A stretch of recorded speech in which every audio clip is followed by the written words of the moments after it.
आज डिस्कस करते हैं सर्कल चैप्टर का। तो स्टार्ट करते हैं उसके डेफिनेशन से।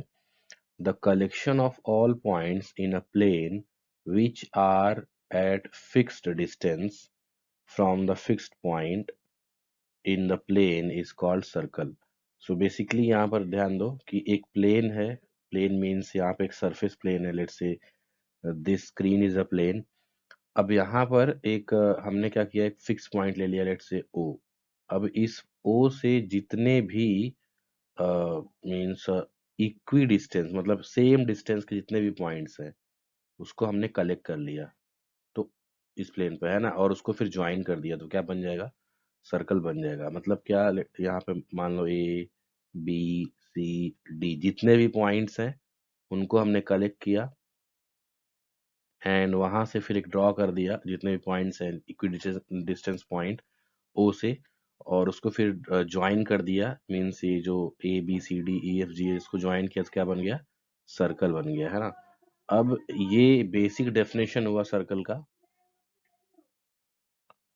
एंड देन उसके बाद कुछ इंपॉर्टेंट पॉइंट्स हैं सर्कल में, वो ध्यान देना है। अब इसमें देखो फर्स्ट पॉइंट है रेडियस।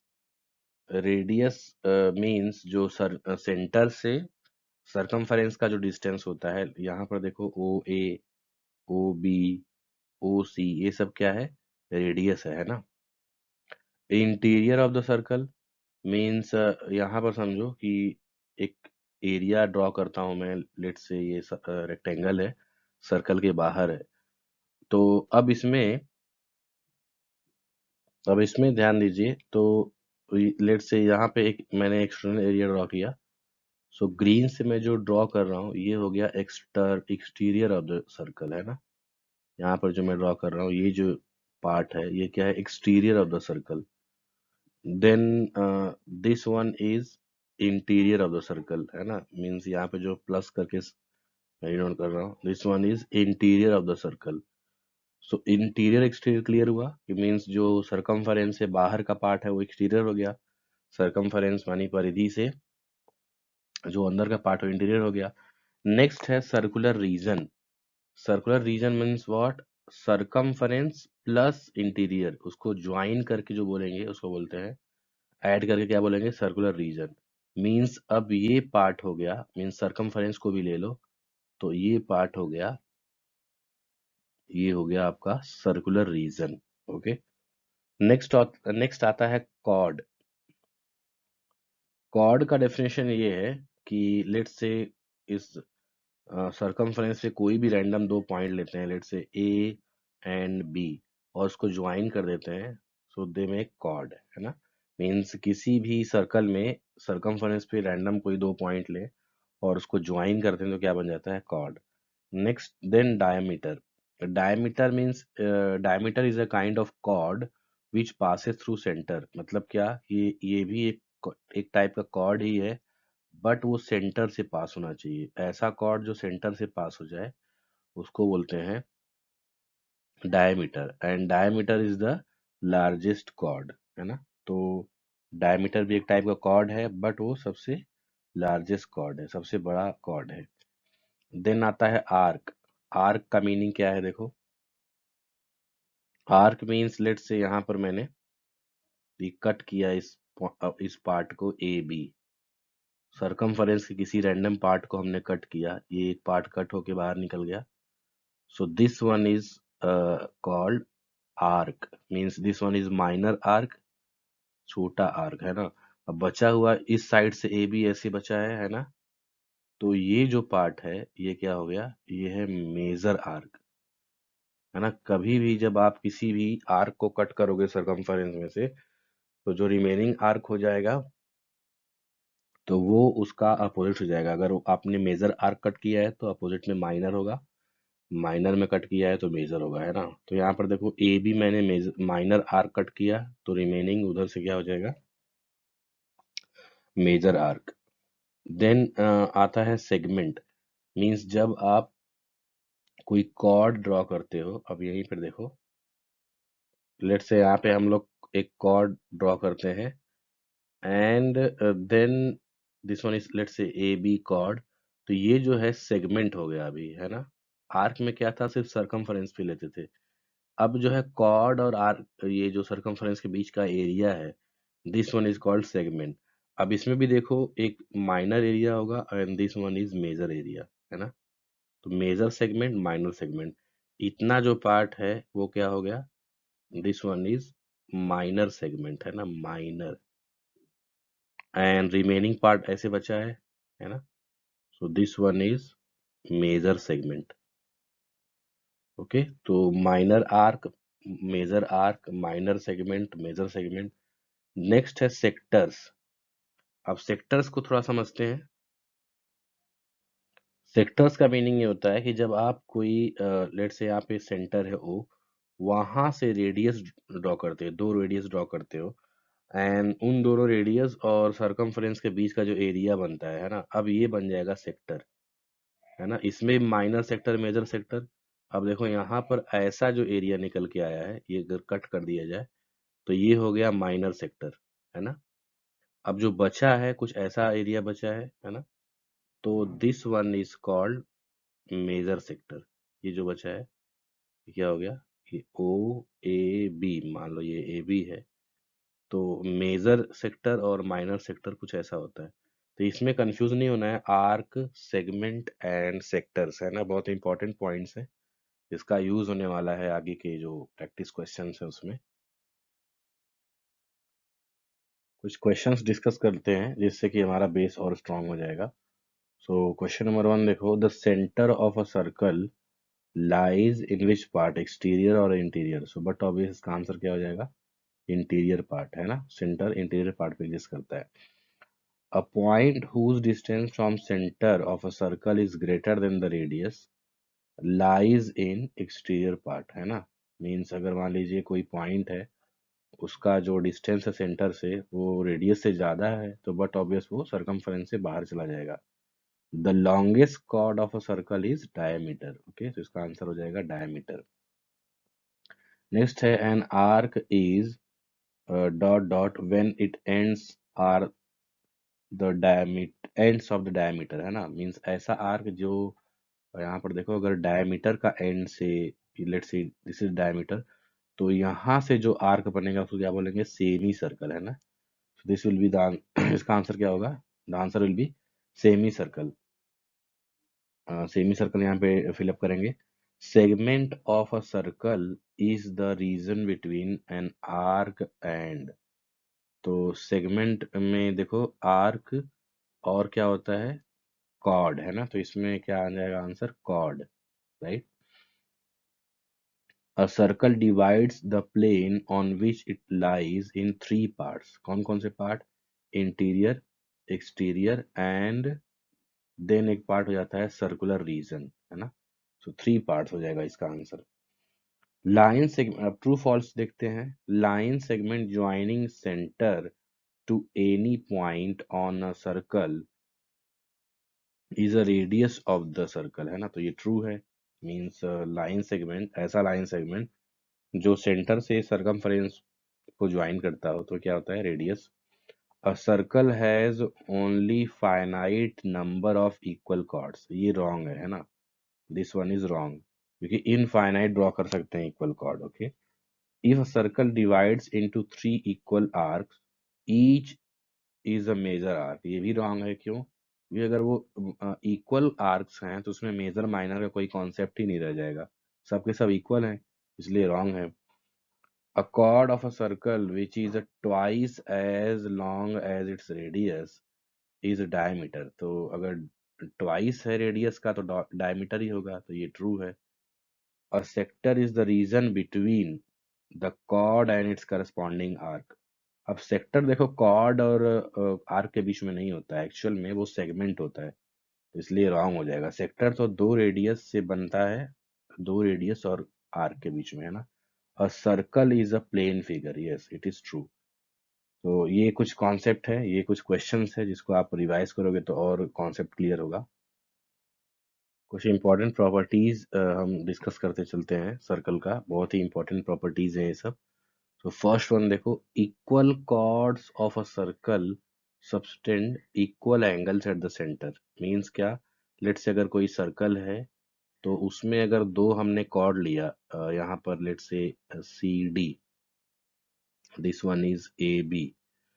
सो अगर ये दोनों इक्वल है, दोनों कॉर्ड इक्वल हैं, तो दोनों का जो सेंटर से जो एंगल बनेगा, लेट से ओ ए सी, यहाँ पर देखो दो एंगल बनाना, O C D, O C D, O sorry, O C D नहीं, यहाँ पे क्या बनेगा, C O D, C O D will be equal to A O B, है ना। तो ये इस प्रॉपर्टी में कहा जा रहा है कि अगर दो कॉर्ड इक्वल हैं, वेयर, यहाँ पे लिख देता हूँ मैं, where a B is equal to c d, है ना। तो अगर दो कॉर्ड इक्वल हैं तो दोनों का जो एंगल बनेगा सेंटर पर, वो क्या होगा, इक्वल होगा। तो ये एक प्रॉपर्टी है। The perpendicular from the centre of a circle to the chord bisect the chord. तो यहाँ पे समझो कि अगर मान लीजिए कोई सर्कल है और यहाँ पे कॉर्ड है, तो कॉर्ड से पर अगर सेंटर से कोई परपेंडिकुलर ड्रॉ किया जाए, सेंटर से कोई परपेंडिकुलर ड्रॉ किया जाए, तो ऐसे केस में ये perpendicular, let say o d perpendicular on a B. So ऐसे केस में ओडी जो है ए बी को बाइसेक्ट करेगा। What is mean by this, a d will be equal to d b. मतलब ये दोनों आपस में क्या हो जाएंगे, इक्वल हो जाएंगे। दोनों पार्ट्स क्या हो जाएंगे, इक्वल हो जाएंगे। इक्वल पार्ट्स में डिवाइड करेगा, मीन्स उसको क्या बोलते हैं, बाइसेक्ट करेगा। Okay. Equal chords of a circle और of congruent circles are equidistance from the centre. तो अगर कॉर्ड इक्वल है, तो ये भी देखो एक प्रॉपर्टी है, दो कॉर्ड अगर इक्वल है, लेट्स से यहाँ पे एक सर्कल है, तो ये दो कॉर्ड इक्वल है। ओके। तो इनका कहना ये है कि उसका डिस्टेंस भी दोनों से, दोनों कॉर्ड का, लेट्स से यहाँ पे ओ डी, ये ओ ई, तो ऐसे केस में O D, O E equal to O D होगा। मतलब क्या, सेंटर से दोनों का डिस्टेंस सेम होगा। तो अगर दो कॉर्ड इक्वल हैं तो ऐसे केस में क्या क्या प्रॉपर्टीज हो रही है, एंगल भी इक्वल ड्रॉ करेगा, मींस सेंटर पे, देन बाइसेक्ट करेगा परपेंडिकुलर, है ना। मींस अगर हमने सेंटर से ड्रॉ किया परपेंडिकुलर कॉर्ड पर, तो वो बाइसेक्ट करेगा। और थर्ड प्रॉपर्टी है कि अगर दो कॉर्ड इक्वल है तो उनका डिस्टेंस जो है सेंटर से, वो भी इक्वल होगा। तो इन तीनों को आपको माइंड में रखना है, इन तीनों प्रॉपर्टीज को। नेक्स्ट प्रॉपर्टी है, the angle subtended bye an arc eight the centre is double the angle subtended by it at any point on remaining part of the circle. So basically यहाँ पे suppose करो एक circle है, और इस circle में मैंने एक रैंडम आर्क यहाँ पे सिलेक्ट किया a B. So according to this property, अगर ये आर्क है तो इसके द्वारा जो बनाया जाएगा सेंटर, सेंटर पे जो एंगल बनाया जाएगा वो डबल होगा। मींस लेट से ये टू थीटा होगा। कौन से एंगल के डबल होगा, मींस रिमेनिंग पार्ट, मींस इस पार्ट में जो एंगल बनेगा, मतलब यहाँ पे क्या होगा, थीटा होगा, उसका डबल यहाँ पे टू थीटा बनेगा। रिमेनिंग पार्ट मींस क्या हुआ, यहाँ पे लेट से ये जो आर्क का नाम है ए सी बी, और ये आर्क का नाम है ए डी बी। तो ए सी बी आर्क है, और उसको छोड़कर जो रिमेनिंग पार्ट है ए डी बी आर्क में जो एंगल बन रहा है, वो सेंटर पे बने एंगल से हाफ है। या you can say a O B is double of a angle a D B, है ना। Angle A O B is double of angle a D b. तो ये प्रॉपर्टी में कहा जा रहा है ना, कि किसी भी आर्क के द्वारा, इसमें पर्टिकुलर आर्क कौन सा है, ए सी बी, ये मेन आर्क है हमारा। इस ए सी बी के द्वारा जो सेंटर पे ड्रॉ किया जा रहा है एंगल, वो डबल है उसके रिमेनिंग पार्ट पे किए गए ड्रॉ किए गए एंगल के, है ना। तो अब नेक्स्ट है fifth property, angles in the same segment of the circle are equal. Segment का मीनिंग क्या हुआ, कि यहाँ पे समझो कि यहाँ पे एक सर्कल है, यहाँ पे मैं ड्रॉ करता हूँ सर्कल को।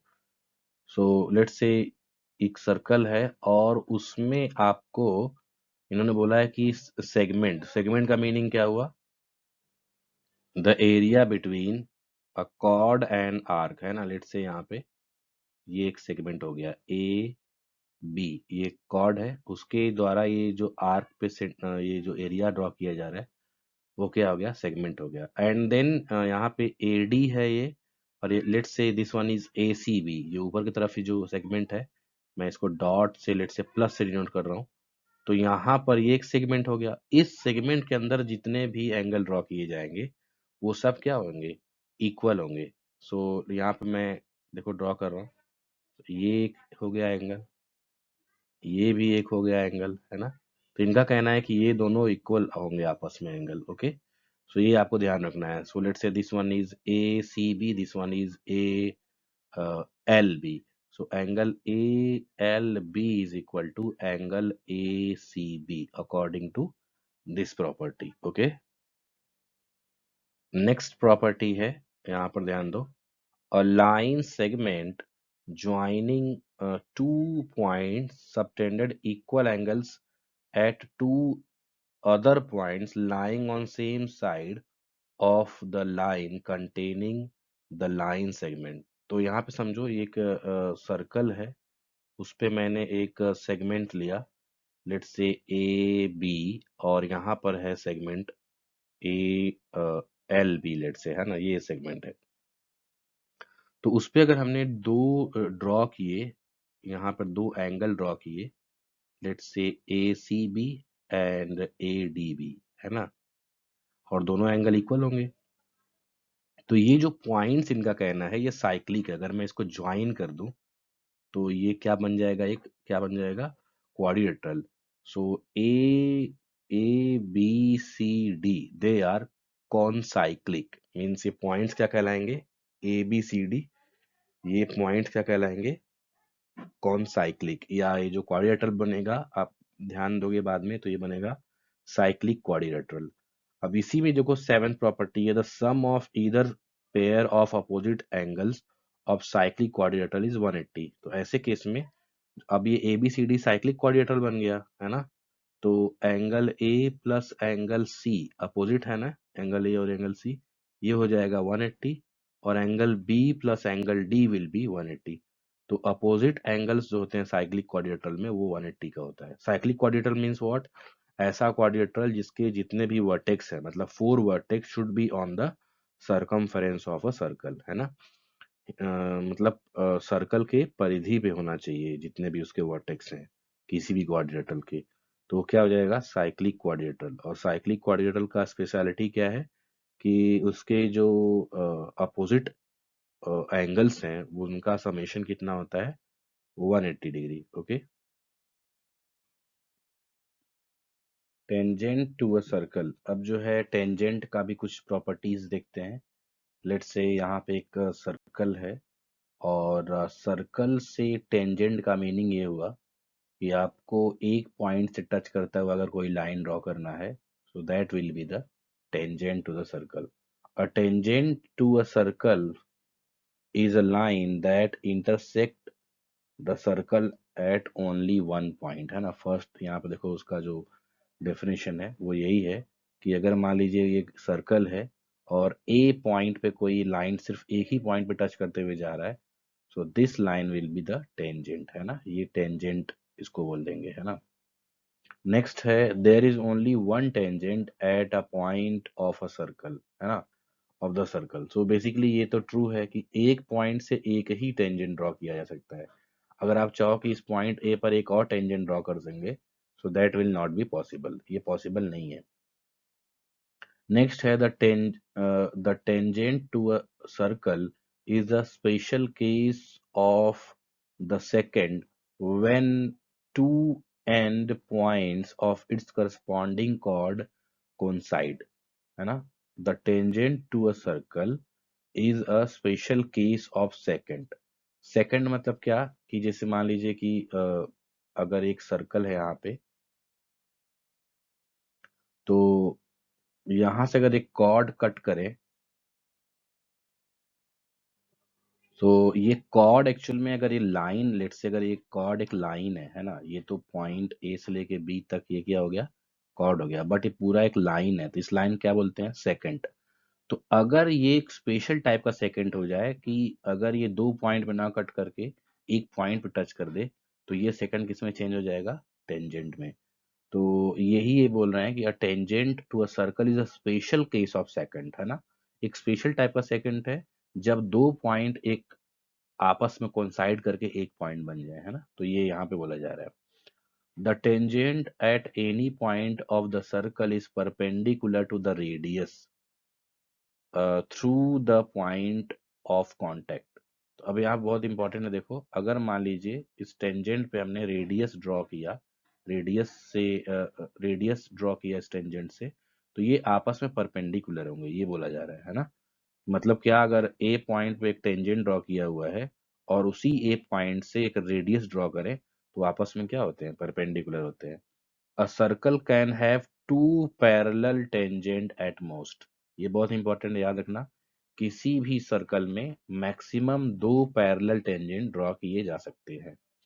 The common point of a tangent to a circle and the circle is called point of contact, है ना। जहां पर ये मतलब ये जो पॉइंट ए है इस पे टेंजेंट ड्रॉ कर रहा है ना। मींस सर्कल और टेंजेंट के बीच में कॉमन पॉइंट क्या है यहाँ पे, ए। तो इसको क्या बोलते हैं, पॉइंट ऑफ कांटेक्ट। तो याद रखना इसमें ए को क्या बोलेंगे, पॉइंट ऑफ कांटेक्ट। तो ये कुछ इंपॉर्टेंट फीचर्स है, इंपॉर्टेंट यू कैन से प्रॉपर्टीज हैं टेंजेंट्स को लेके। तो अब इसको आप थोड़ा सा रिवाइज कर सकते हो, इसको आप देख सकते हो, बहुत इंपॉर्टेंट है। ओके, नेक्स्ट कुछ इंपॉर्टेंट प्रॉपर्टीज हैं टेंजेंट से रिलेटेड। यहाँ पर आप देखिए द लेंथ ऑफ टेंजेंट, यहाँ पर देखो the length of tangent drawn from an external point to a circle are equal. मतलब क्या, यहाँ पर देखियो ये एक सर्कल है, ओके। तो सर्कल के एक्सटर्नल पॉइंट यहाँ पर मैंने ले लिया ए। तो ए से अगर मैं कोई दो टेंजेंट ड्रॉ करूं इस सर्कल पर, तो इनका कहना है कि ये दोनों, लेट से यहाँ पे ये बी हो गया, ये सी हो गया, ऐसे केस में ए बी और ए सी आपस में इक्वल होंगे। ओके, सो दो टेंजेंट ड्रॉ किए जाए एक्सटर्नल पॉइंट से तो दोनों टेंजेंट का मेजरमेंट क्या होता है, इक्वल होता है। तो ये एक इम्पोर्टेंट पॉइंट है। नेक्स्ट है if two circles touch each other their point of contact lies on the line joining there centres. मतलब क्या, अगर दो सर्कल आपस में एक दूसरे को कहीं किसी पॉइंट, एक पॉइंट पे टच कर रहे हैं ना, यहाँ पे मैं ड्रॉ कर देता हूँ। तो अगर ये एक दूसरे को टच कर रहे हैं सिर्फ एक पॉइंट पे, तो ऐसे केस में इनका कहना है कि ये जो पॉइंट ऑफ कांटेक्ट है, let's say point of contact A है, ये पॉइंट ऑफ कांटेक्ट दोनों सेंटर्स को मिलाने, ओ डैश मान लो इनके सेंटर्स है, तो इसको मिलाने वाले लाइन पे ही एग्जिस्ट करेगा। मतलब क्या, दो सेंटर C1 C2 को ज्वाइन करने वाले लाइन सेगमेंट पे ही ये पॉइंट ऑफ कांटेक्ट जो है एग्जिस्ट करता है। ये जो है मतलब ये प्रॉपर्टी में बोला जा रहा है। Okay, two arcs are congruent if their measures and radii are equal. मतलब क्या, किसी भी सर्कल के दो आर्क आपस में क्या होंगे, इक्वल होंगे। कब, जब उनके जो रेडियाई है वो क्या होंगे, इक्वल होंगे। मतलब बेसिकली दो सर्कल के बारे में बोला जा रहा है कि अगर मान लो इसका एक आर्क है ए बी और इसका एक आर्क है सी डी, है ना। दो आर्क्स हैं यहाँ पे ए बी और सी डी। तो ये दो आर्क्स आपस में इक्वल या कॉन्ग्रुएंट तभी होंगे जब इनका मेजरमेंट और साथ ही साथ इनका रेडियाई दोनों इक्वल होगा। ऐसा नहीं कि मान लीजिए इसका मेजरमेंट हो गया 3 सेंटीमीटर, इसका भी मेजरमेंट हो गया 3 सेंटीमीटर, तो ये इक्वल होंगे, ऐसा नहीं है। इसके साथ साथ इसका रेडियस भी इक्वल होना चाहिए, R1 और इसका रेडियस लेट से R2। सो R1 और R2 भी आपस में इक्वल होने चाहिए। सो ये बहुत इंपॉर्टेंट टॉपिक है। दो आर्क्स को इक्वल होने के लिए या दो आर्क्स को कॉन्ग्रुएंट होने के लिए उनके मेजरमेंट के साथ साथ उनका रेडियस भी क्या होना चाहिए, उसके एक्चुअल में उनका सर्कल का रेडियस भी इक्वल होना चाहिए, तब वो आर्क्स आपस में क्या कहलाएंगे, कॉन्ग्रुएंट कहलाएंगे। ओके, नेक्स्ट टॉपिक है inscribed angle and intercepted arc. So सबसे पहले ये समझना है कि इंस्क्राइब्ड एंगल का मीनिंग हुआ ऐसा एंगल जिसके दोनों आर्म्स, आर्म्स मीन्स आपको ये पता ही होगा, लेट से यहाँ पे एक एंगल है ए बी सी, है ना, ये एक एंगल है। तो एंगल में एक वर्टेक्स होता है, यहाँ पे B is the vertex, and A B and B C, arm one arm two, है ना। सो दो आर्म्स होते हैं। तो किसी भी एंगल के अगर दोनों आर्म्स या तो सर्कल को टच करें या तो सर्कल को इंटरसेक्ट करें, तो ऐसे एंगल को क्या बोलते हैं, इंस्क्राइब्ड एंगल। अगर आप देखो फिगर नंबर 1 में, तो उसमें ए बी और बी सी दोनों सर्कल को इंटरसेक्ट कर रहा है 2 पॉइंट पे, है ना। सेकंड में भी एक टच कर रहा है, देखो ये पार्ट जो है टच कर रहा है और ये इंटरसेक्ट कर रहा है ना। इसमें ये दोनों इंटरसेक्ट कर रहे हैं, दोनों आर्म्स इंटरसेक्ट कर रहे हैं सर्कल को। ये भी दोनों इंटरसेक्ट कर रहे हैं सर्कल को, है ना। ये भी दोनों इंटरसेक्ट कर रहे हैं, ये एक टच कर रहा है ना। ये दोनों टच कर रहे हैं, तो बेसिकली एटलीस्ट टच या इंटरसेक्ट कर रहा है। बट जो लास्ट वन देखो है, ये ना तो इंटरसेक्ट कर रहा है ना तो टच कर रहा है। तो ऐसे केस में ये इंस्क्राइब्ड एंगल ही नहीं हुआ। Last one is not an inscribed angle. But ऊपर के दोनों जो 6 के 6 हैं वो क्या है, इंस्क्राइब्ड एंगल है। अब ध्यान ये देना है कि अगर कोई एंगल इंस्क्राइब्ड एंगल है तो उससे रिलेटेड एक इंटरसेप्टेड आर्क होगा। इंटरसेप्टेड आर्क मींस व्हाट, कि जो दो पॉइंट्स पे कट करता है। अभी समझो ध्यान से यहाँ पे, कि मैं यहाँ पे ग्रीन से डिनोट करता हूँ। तो अगर मान लो ये ए बी सी एक एंगल है, थीटा मान लो इसका मेजरमेंट है, तो ये सर्कल के आर्क को जहाँ पे कट कर रहा है, मींस सर्कल को जो दो पॉइंट पे कट कर रहा है, यहाँ पे देखो ए पॉइंट है, यहाँ पे बी पॉइंट है, ए पॉइंट और सी पॉइंट पे कट कर रहा है ना। तो ये ए सी से जो आर्क बन रहा है, पॉइंट ए और सी से जो आर्क बन रहा है, ये आर्क हो जाएगा इसका इंटरसेप्टेड आर्क।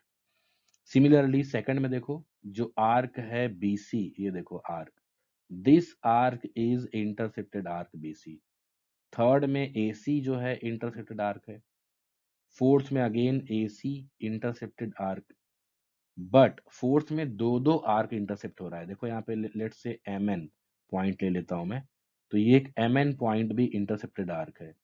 तो फोर्थ फिफ्थ और सिक्स में देखो दो दो आर्क्स, मींस एक ही इंस्क्राइब्ड एंगल है बट दो दो आर्क इंटरसेक्ट कर रहा है, एम एन और लेट्स से बी सी। इसमें भी मान लो ये हो गया डी, तो सी डी, यहाँ पर देखो सी डी एंड देन ए सी, दो दो आर्क्स है ना।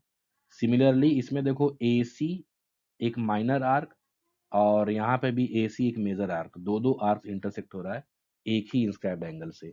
तो फोर्थ फिफ्थ और सिक्स में एक ही इंस्क्राइब्ड एंगल है। इंस्क्राइब्ड एंगल एक है और इंटरसेप्टेड आर्क जो है इसमें दो दो है। और 1 2 3 में जो है इंटरसेप्टेड आर्क भी एक है और इंस्क्राइब्ड एंगल भी एक है। बट लास्ट वन देखो ना, तो ये इंस्क्राइब्ड एंगल है इसलिए इसमें कोई इंटरसेप्टेड आर्क भी नहीं होगा। ओके, तो ये ना तो इंस्क्राइब्ड एंगल है ना तो इंटरसेप्ट आर्क है। तो ये आपको ध्यान रखना है कि इंस्क्राइब्ड एंगल का मीनिंग ऐसा हुआ कि एक ऐसा एंगल जिसके दोनों आर्म्स या तो सर्कल को टच करने चाहिए या तो उसको क्या करने चाहिए, इंटरसेक्ट करने चाहिए। और उसके अंदर जो आर्क बनता है, मतलब जो सरकमफेरेंस पे जो दो पॉइंट कट करता है वो एंगल, अब उन दोनों पॉइंट से जितने आर्क्स बनते हैं, अगर दो बार कट कर रहा है तो दो आर्क्स बनेंगे, है ना। जैसे फोर्थ फिफ्थ सिक्स में देखो दो दो बार इंटरसेक्ट कर रहा है दोनों आर्म्स, एक बार टच भी कर रहा है बट एक बार दो दो बार इंटरसेक्ट कर रहा है ना दो दो पॉइंट पे। तो ऐसे केस में एक इंस्क्राइब्ड एंगल है, दो आर्क्स है, किसमें, फोर्थ फिफ्थ सिक्स में। अब नेक्स्ट इसमें देखो एक मैंने प्रॉपर्टी लिखा हुआ है, लास्ट लाइन देखो, the measure of an inscribed angle is half of the measure of arc intercepted by it. अबे देखो क्या मीनिंग है इसका, यहाँ पे देखो इन्होंने बोला है दैट इंस्क्राइब्ड एंगल जो होता है हाफ होता है इंटरसेप्टेड आर्क का। अब समझो कभी भी अगर कोई इंटरसेप्टेड आर्क को एंगल में मेजर किया जा रहा है, लेट्स से यहाँ पे मैं एक ड्रॉ कर रहा हूँ एक सर्कल, अगर इसका एक आर्क है, लेट्स से ए बी एक आर्क है ए बी, तो इसका अगर मैं बोलूं कि इसका एंगल में मेजरमेंट मींस इसका जो मेजरमेंट है, लेट्स से मैं बोलूं इसका मेजरमेंट है पाई रेडियन, और let's say pi by 4 radian, क्या मीनिंग हुआ। तो जब भी कभी भी आर्क का रेडियन जो है एंगल में मेजर किया जाता है, इसका मीनिंग होता है कि उस आर्क के द्वारा सेंटर पर कितना एंगल ड्रॉ किया जा रहा है ना, सेंटर पर कितना एंगल। सो अगर मैं यहाँ पे बोलूँ measurement of arc A B is π/4 radian, मतलब क्या हुआ कि इस आर्क ए बी के द्वारा सेंटर पे π/4 रेडियन का एंगल बनाया जा रहा है। ओके, तो ये ऑलवेज किसी आर्क का मीनिंग होता है रेडियन में जब मेजर किया जाता है। तो अब यहाँ बोला जा रहा है कि इनस्क्राइब्ड एंगल जो होता है किसी भी आर्क का हाफ होता है। क्या मीनिंग हुआ कि यहाँ पर अगर उसी देखो ध्यान से देखो, अगर इनस्क्राइब्ड एंगल है let's say a C B, है ना, तो ये जो होगा अगर ये 2 थीटा है तो यहाँ पे थीटा होगा। तो ये यहाँ पे बोला जा रहा है कि जो आर्क के द्वारा सेंटर पे जो ड्रॉ किया जा रहा है एंगल, वो डबल होता है उसके द्वारा ड्रॉ किए गए एंगल की, जो कि उसके सरकमफेरेंस पे ड्रॉ किया गया है ना। तो A C B is half of A O B, है ना, ए ओ बी। तो ये इसका मीनिंग हुआ। अब आपको ध्यान देना है, इसमें इन्होंने एक्चुअल में एक चर्चा नहीं की है, एक डिस्कस नहीं किया है कि वो इनस्क्वायर्ड एंगल कैसा होना चाहिए। ये जो कंडीशन फॉलो करने के लिए कि हाफ होना चाहिए, ये कंडीशन फॉलो करने के लिए ये कंडीशन फॉलो करने के लिए वो जो इंस्क्राइब्ड एंगल है वो सर्कल के सरकमफ्रेंस पे बनना चाहिए। ये ऑलवेज याद रखना। मतलब जैसे समझो कि यहाँ पे फोर्थ, फिफ्थ, सिक्स, ये जो एंगल्स बन रहे हैं वो हाफ नहीं, वो मतलब इस प्रॉपर्टी को फॉलो नहीं करेगा, बिकॉज वो सरकमफ्रेंस पे नहीं बन रहा है। इसमें कौन सा फॉलो करेगा, इसमें आप देखो फर्स्ट वन प्रॉपर फॉलो करेगा, कि मीन्स एसी का जो एंगल बन रहा है सेंटर पे वो डबल होगा उसका जो सरकमफ्रेंस पे बन रहा है एंगल उसके, है ना। तो फर्स्ट वन प्रॉपर किस पे बन रहा है, प्रॉपर बन रहा है सरकमफ्रेंस पे, है ना। तो first one is the proper answer.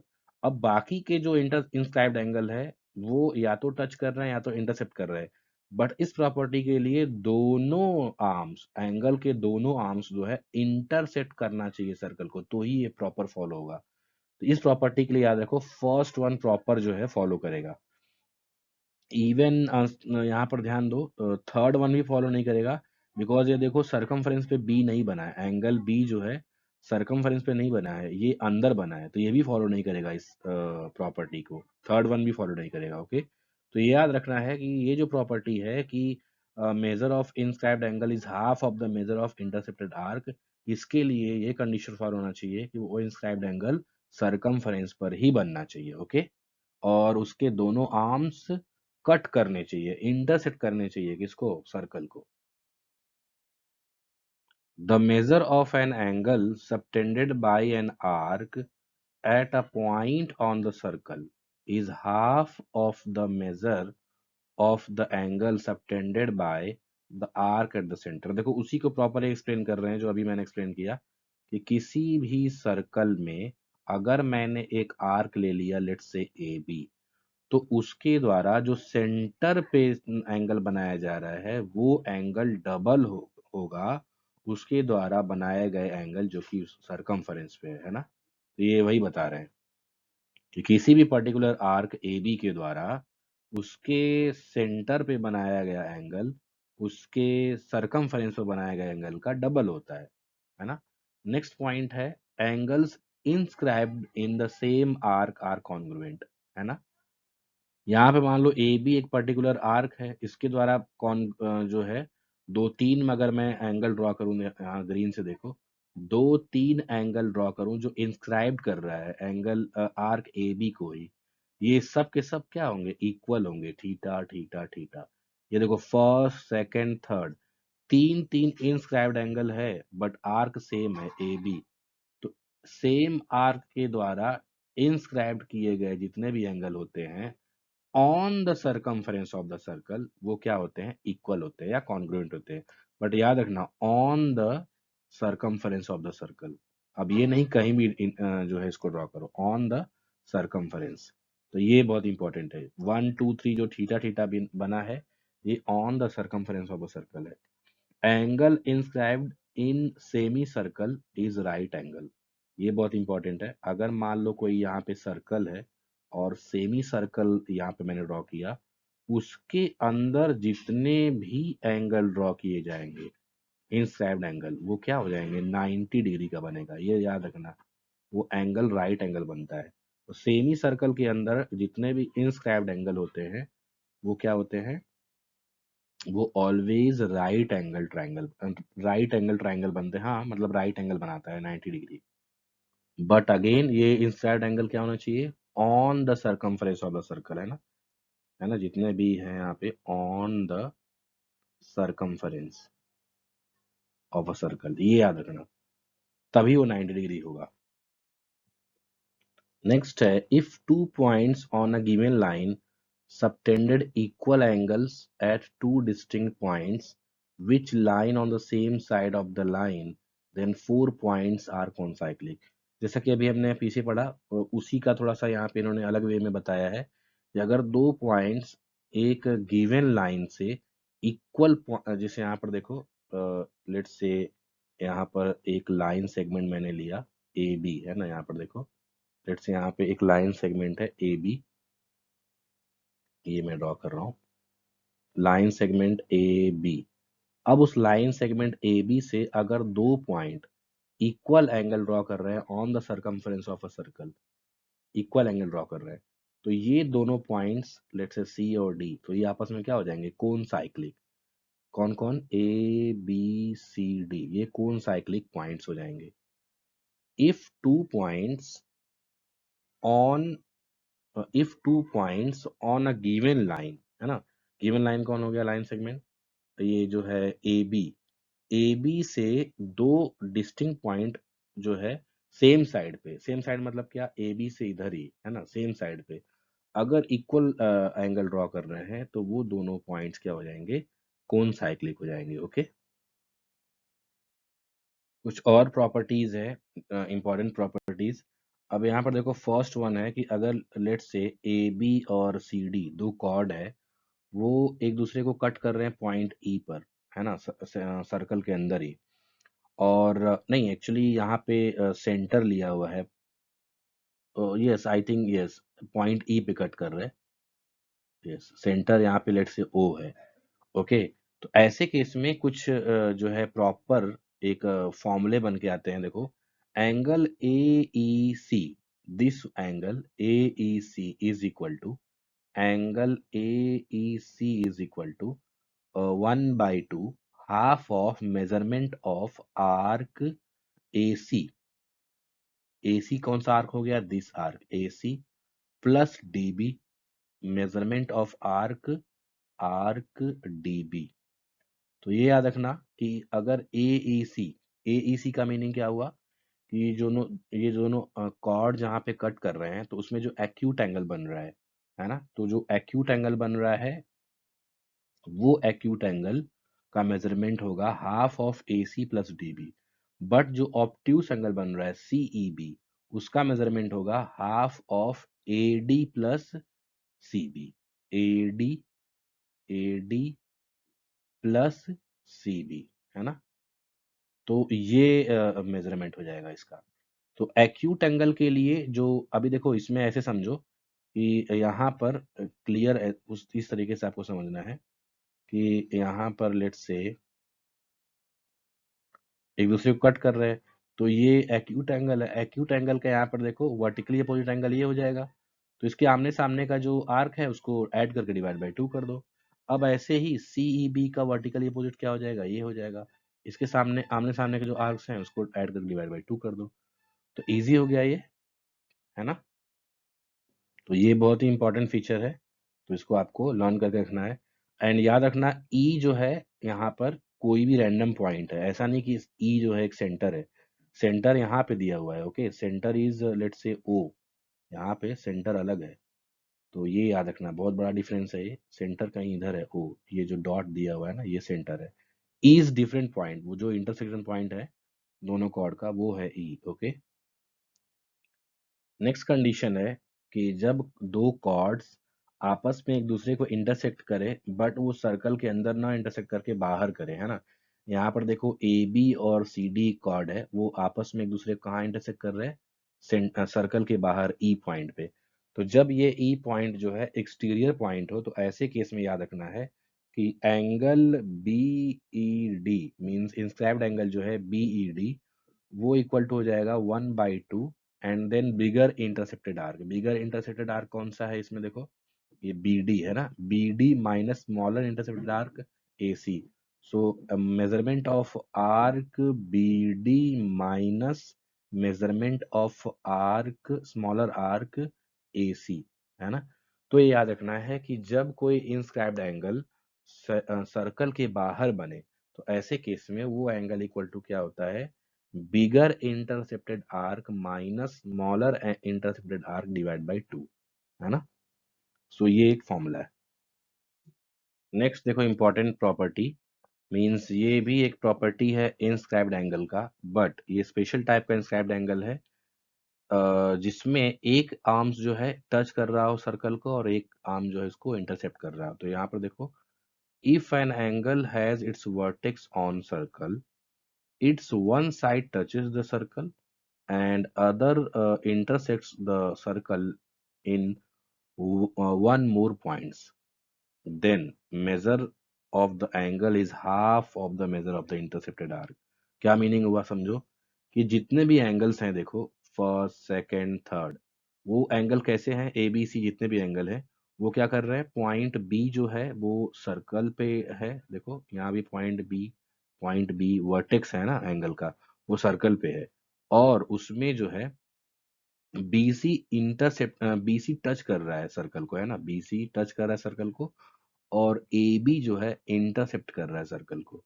तो इसमें इन्होंने बोला है कि ये जो एंगल बनेगा, जो मैं यहाँ पे नोट कर रहा हूँ, this angle is half of the arc of the circle, intercepted arc of the.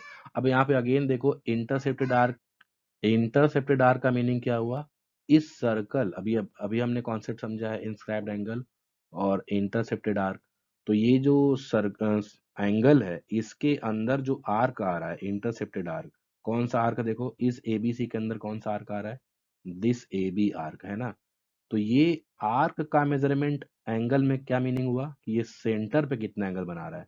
तो फिलहाल ये कितना एंगल बना रहा है, 180, और यहाँ पर देखो कितना है 90, तो हो गया ना हाफ।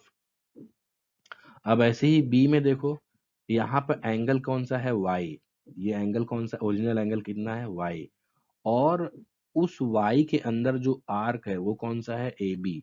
आर्क ए बी के का जो मेजरमेंट है वो सर्कल पे कितना आ रहा है, सॉरी सेंटर पे कितना आ रहा है, 180 माइनस 2x, मतलब क्या, ये जो एंगल है, तो अगर ये y है तो एक 2y हो जाएगा, है ना। ये मीनिंग हुआ।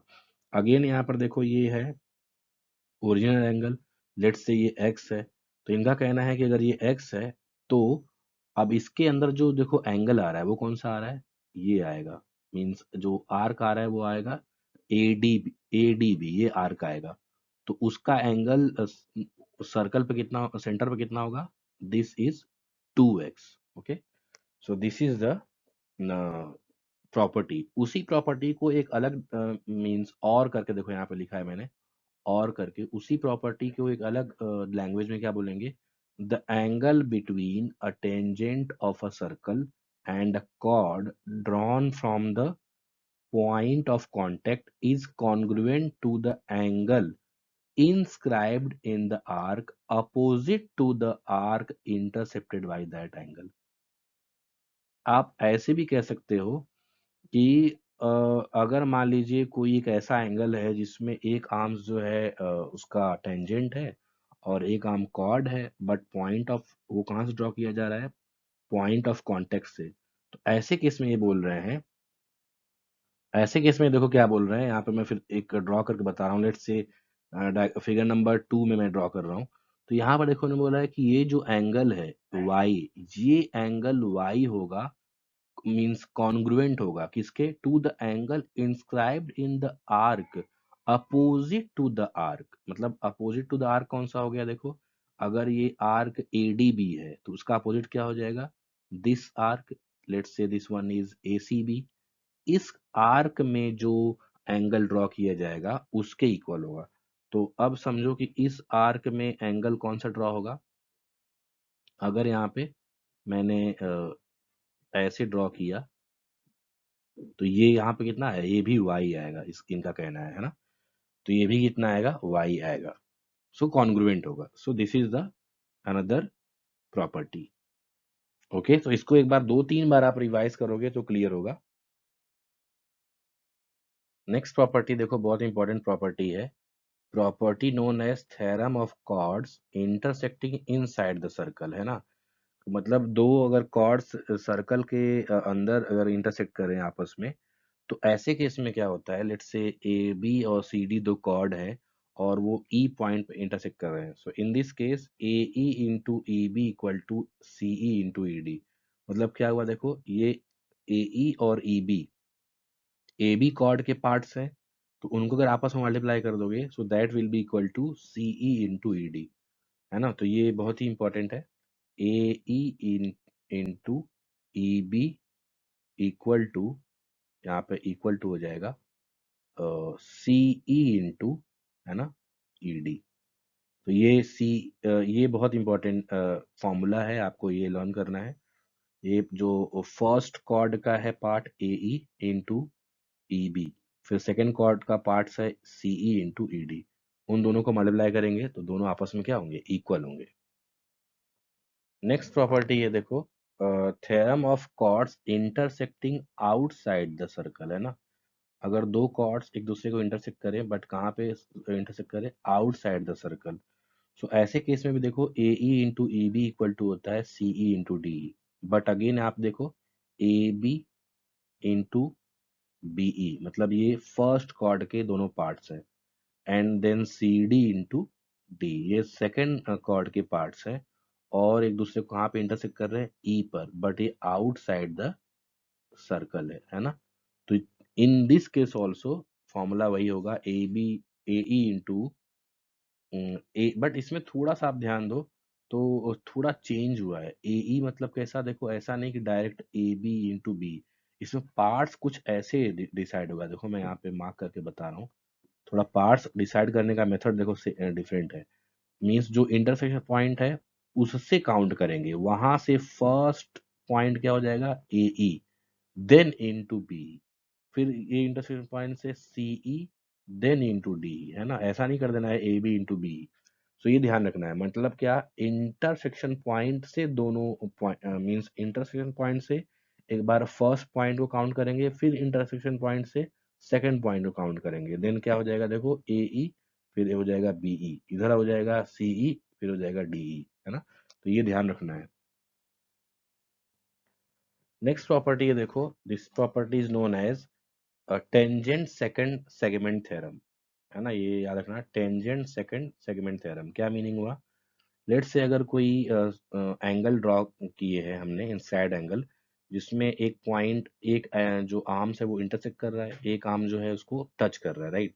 ऐसे केस में अब यहाँ पर ध्यान दो कि जो जिस पॉइंट पे वो इंटरसेक्ट कर रहा है, जो वर्टेक्स है एंगल का, वहां से जो मीन्स यहाँ पर जो सेगमेंट आ रहा है, और यू कैन से जो वैल्यू है इंटरसेक्शन पॉइंट से पॉइंट ऑफ कांटेक्ट का, वो क्या है, ई टी।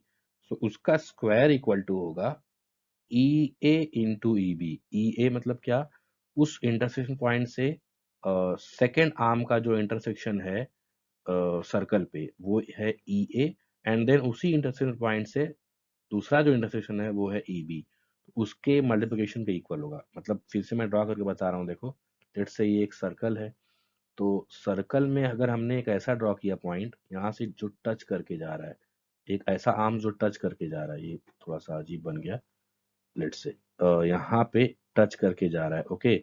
अब इस एक दो आर्म्स होते हैं किसी भी एंगल के, है ना। तो ये एक एंगल मैंने ड्रॉ किया, एक टच करके जा रहा है, एक इंटरसेक्ट करके जा रहा है। तो जो यहाँ पे जो टच कर रहा है, लेट्स से वो टी पॉइंट है, और ये पॉइंट है ई जहाँ पे इंटरसेक्ट कर रहा है, मीन्स जो वर्टेक्स है एंगल का। और इंटरसेक्शन जो आर्म्स है वो दो पॉइंट पे इंटरसेक्ट करेगा, लेट्स से ए और बी।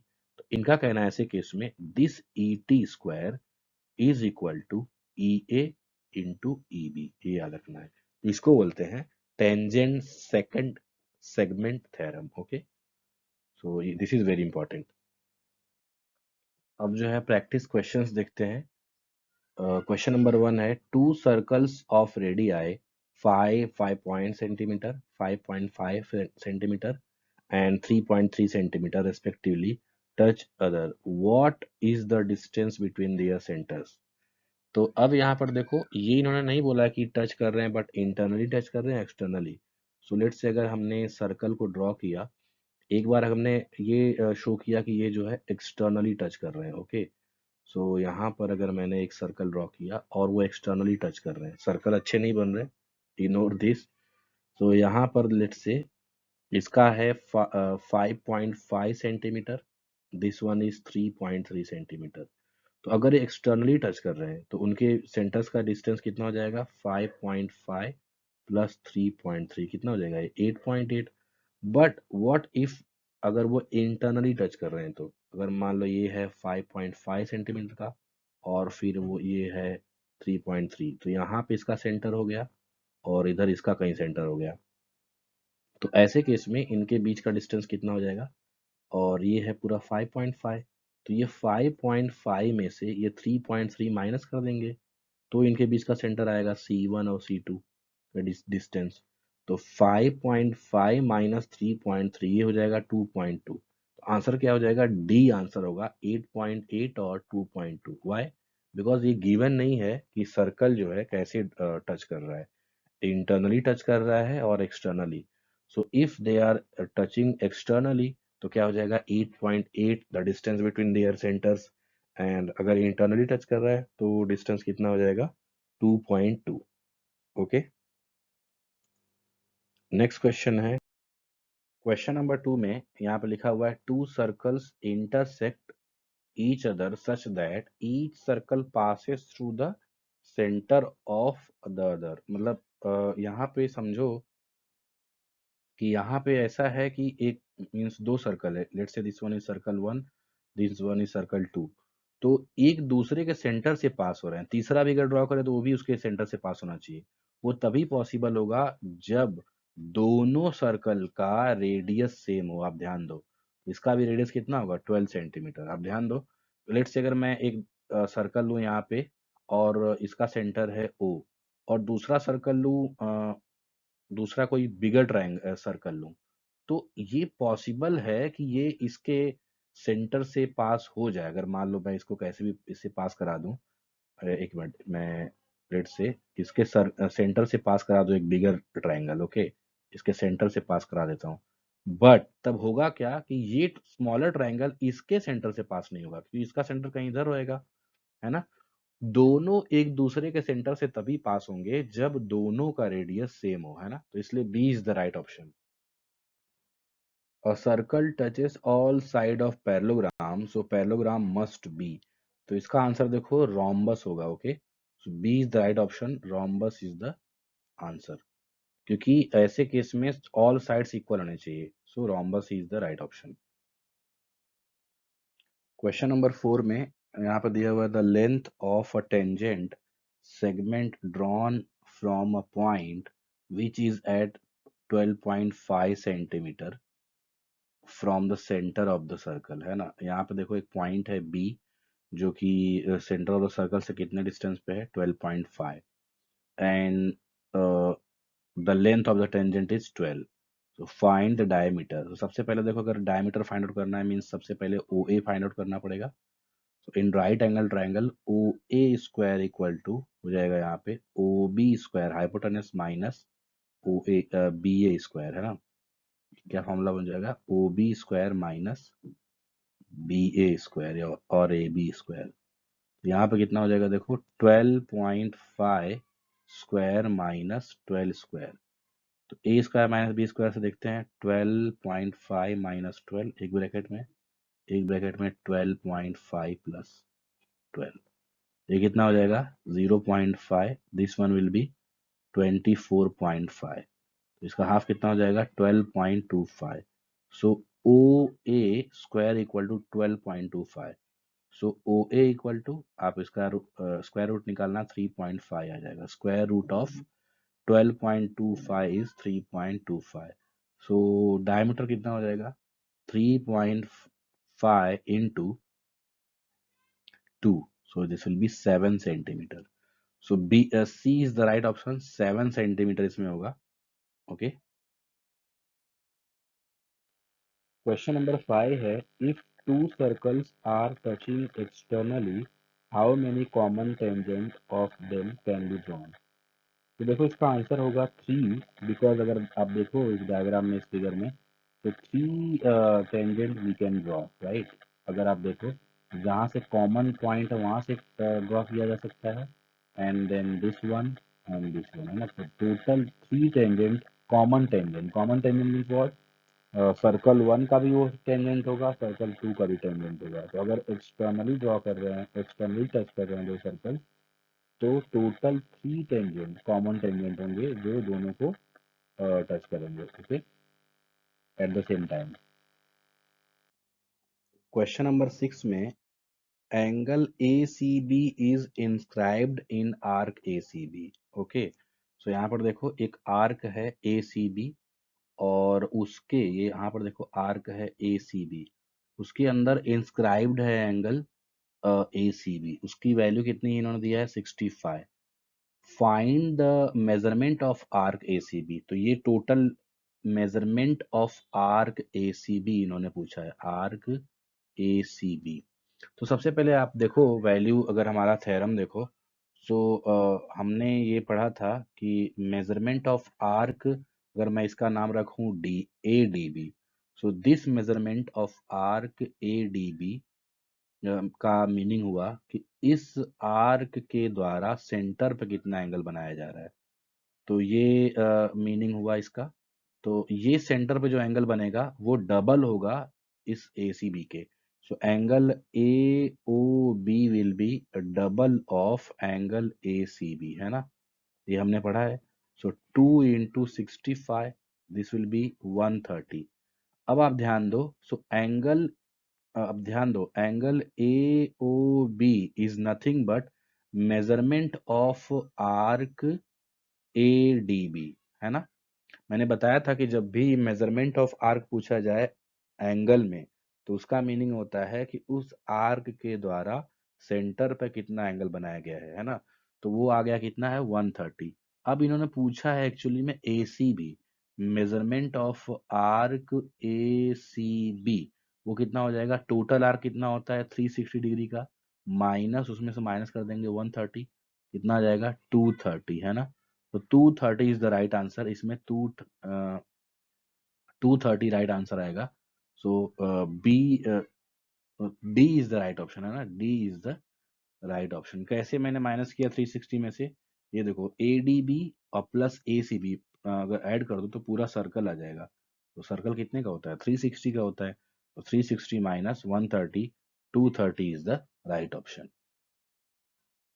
क्वेश्चन नंबर 7 देखते हैं। यहाँ पे इन्होंने बोला है chord A B and C D. तो यहाँ पर समझो एक सर्कल है, उसमें कॉर्ड ए बी और सी डी एक दूसरे को इंटरसेक्ट कर रहे हैं, है ना, A B and C D at the point E. So ऐसे केस में हमने पढ़ा है क्या हो जाएगा, A E into E B is equal to D E into E C, है ना। यही हमारा फॉर्मूला था। इन साइड द सर्कल, है ना, यहाँ पर देखो इन्होंने बोला है इन साइड द सर्कल, इसलिए हमारा ये फॉर्मूला ये होगा। अब इसमें वैल्यू रखते हैं। इन्होंने बोला है ए B equal to A E equal to 5.6 into E B है 10, डी ई कितना है अब ये हमको पता नहीं, बट ई सी है 8। सो सॉल्व कर लेते हैं। D E will be equal to 5.6 into 10 upon 8। So ये जाएगा 56/8। सो 8 7 जा 56, इतना आंसर आ जाएगा। A is the right option, 7 इसमें है ना, 7 is the right option. Question number 8 में यहाँ पर दिया हुआ है in a cyclic quadrilateral ABCD twice of measure of A is thrice the measure of C. A and C are opposite angles, right? तो इसमें A plus C कितना होगा 180 डिग्री। ये हमने फॉर्मूले में समझा है या प्रॉपर्टी में समझा है क्वाड्रिलेटरल के। और इसमें दिया हुआ है twice of A is equal to thrice of C। तो A की वैल्यू कितना हो जाएगा 3C/2। तो A की वैल्यू यहाँ रखो, ये इक्वल टू कितना है 180। तो यहाँ रखते हैं 3C/2 plus C is equal to 180। So ये कितना हो जाएगा, क्रॉस मल्टीप्लाई करो, 3C plus 2C/2 equal to 180। So 5C equal to 360, है ना, इधर जाएगा तो ये मल्टीप्लाई हो जाएगा। तो C will be equal to 360/5। कितना आंसर आ जाएगा? 5 7 जा 35 एंड 5 2 जा 72, राइट? सो 72 मीन्स कौन सा? बी ऑप्शन हो गया राइट ऑप्शन, है ना? B is the right option. Question number 9 है, a circle has a number of tangent equal to. तो एक सर्कल में कितने टेंजेंट ड्रॉ किए जा सकते हैं? So infinite, right? Infinite tangent. A circle has a number of tangent equal to infinite. Okay, एक सर्कल में इनफाइनाइट टेंजेंट ड्रॉ किए जा सकते हैं। क्वेश्चन नंबर 10 है, if the angle between two radii of a circle is 110, then the angle between the tangents at the end of the radii is। so basically देखो इसका answer 70 होगा। सी is the right option. क्योंकि देखो यहाँ पे मैं draw करके बता रहा हूँ, प्रॉपर्टी ये होता है कि लेट्स से टू रेडियाई यहाँ पे R1 एंड R2, है ना? उसके बीच का जो एंगल है, एक्चुअल में R1 R2 क्या दोनों तो सेम ही होंगे ना, अगर देखा जाए तो। लेट्स से R है यहाँ पे एंड इसके बीच का एंगल है थीटा। तो यहाँ पे अगर आप टेंजेंट ड्रॉ करते हो, दो टेंजेंट, लेट से यहाँ पे टेंजेंट और यहाँ पे टेंजेंट ड्रॉ करते हो, तो इसके बीच का जो ये एंगल होगा वो होगा 180 minus theta. This will be 180 minus 110, so 70 degree. तो सी इज द राइट ऑप्शन, है ना, बाय द थ्योरम। या आप ऐसे भी समझ लो कि कैसे ये आया। आप देखो ये 90 डिग्री ये है, 90 डिग्री ये, बाय द थ्योरम 90 90, तो 180 ऐसे ही हो गया।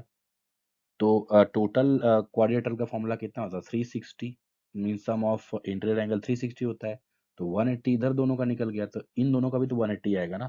तो अगर ये थीटा है तो ये 180 minus theta, so that's why C is the right option.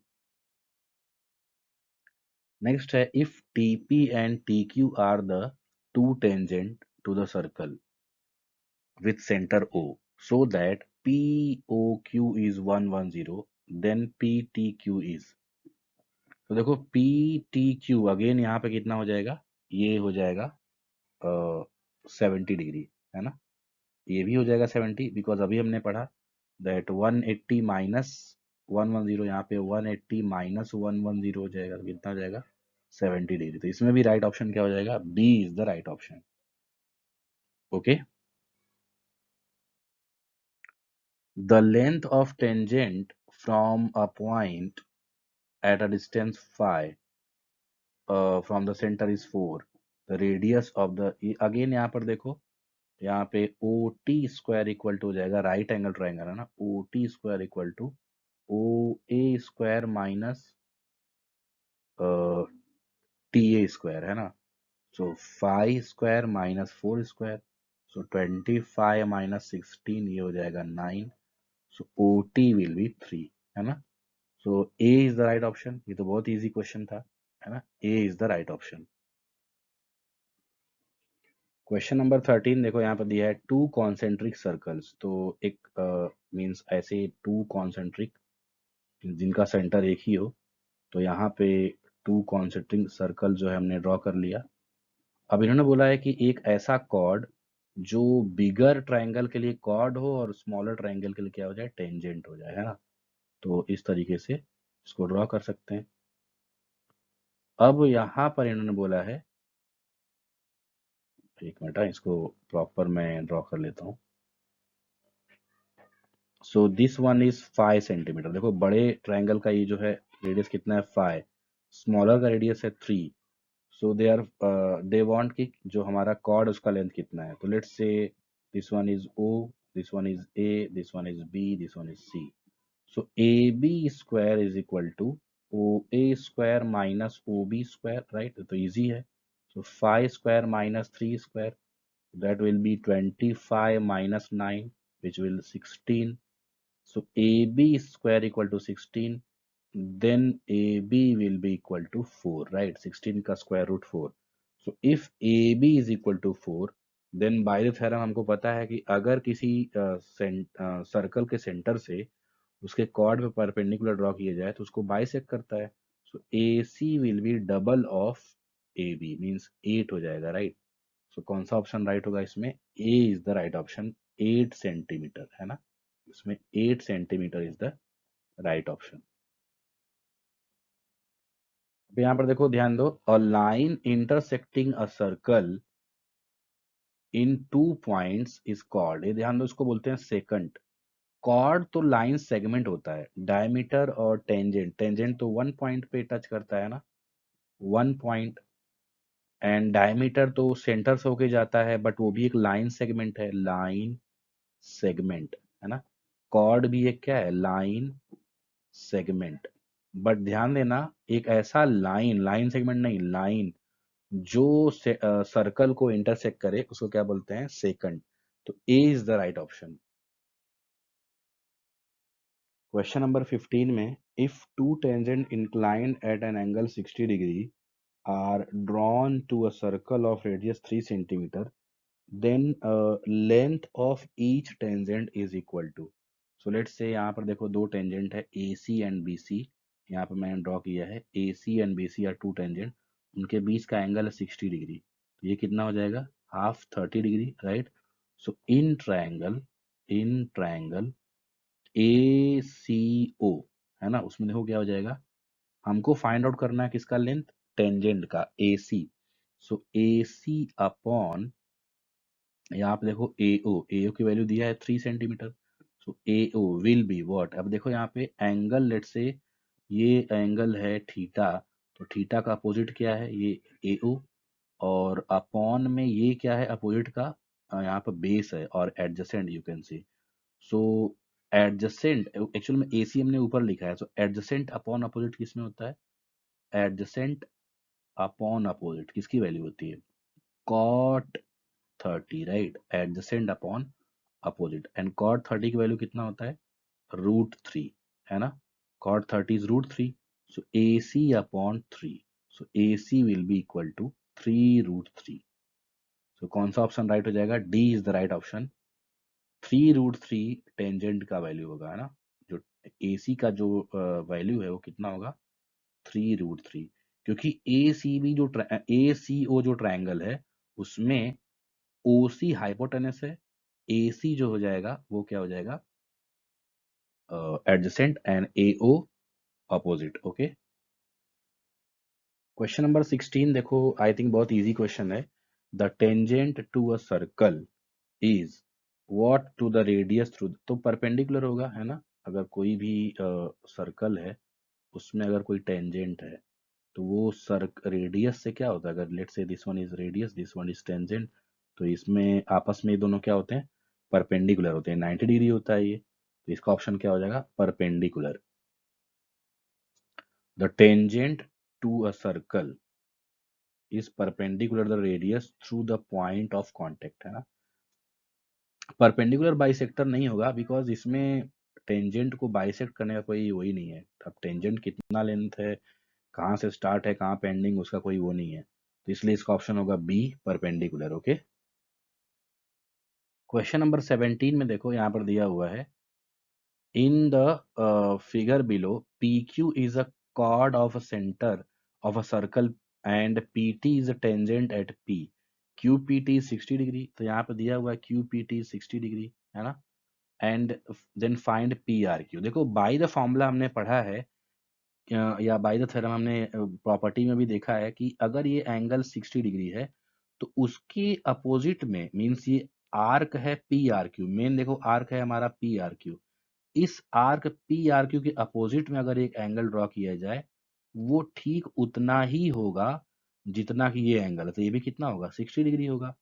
अब अगर क्वाड्रिलेटरल, साइक्लिक क्वाड्रिलेटरल देखो कौन सा, लेट से ये एल है, so P L Q R, इसमें angle R plus angle L will be 180, right. तो अगर ये 60 है एंगल आर, एंगल एल, तो एंगल आर कितना हो जाएगा, 180 minus 60, so angle R will be 180 minus 60, ये कितना हो जाएगा, 120, कितना इजी हो गया, सो 120 इज द राइट ऑप्शन, है ना। मतलब क्या, हमने थ्योरम में पढ़ा है, हमने प्रॉपर्टी में पढ़ा है कि अगर कोई एंगल ऐसा है जिसमें एक आर्म क्या है, उसका टेंजेंट है सर्कल का और एक कॉर्ड है, तो ऐसे केस में जो एंगल बनता है वो उतना ही होता है जितना कि उस आर्क के द्वारा, आर्क कौन है इसमें, पी आर क्यू, सो पी आर क्यू के अपोजिट डायरेक्शन में जो सरकमफेरेंस पे जो एंगल बनता है, यानी जो एंगल बनेगा वही उतना ही एंगल होगा जो जितना कि ये एंगल है 60 डिग्री। तो 60 डिग्री हो गया। अब by the help of quadrilateral, cyclic quadrilateral, अगर ये 60 डिग्री है तो उसके अपोजिट ये आर है। आर कितना हो जाएगा 120। So 120 is the right option. Okay. The distance between two parallel tangents of a circle is 18 centimetre, then radius of the circle is, ये तो बहुत इजी है। देखो यहाँ पे अगर एक सर्कल है राइट, तो इसका टेंजेंट अगर पैरेलल है क्या मीनिंग हुआ, ये कुछ ऐसे होगा। तो ये भी यहाँ से और यहाँ से रेडियस मतलब क्या, डायमीटर का इसका जो है लेंथ बन जाएगा दोनों के बीच का। तो इन्होंने बोला है कि उनके बीच का डिस्टेंस 18 है, तो 18 का हाफ कितना हो जाएगा 9। सो 9 इज द राइट ऑप्शन। ये तो बहुत इजी था, है ना।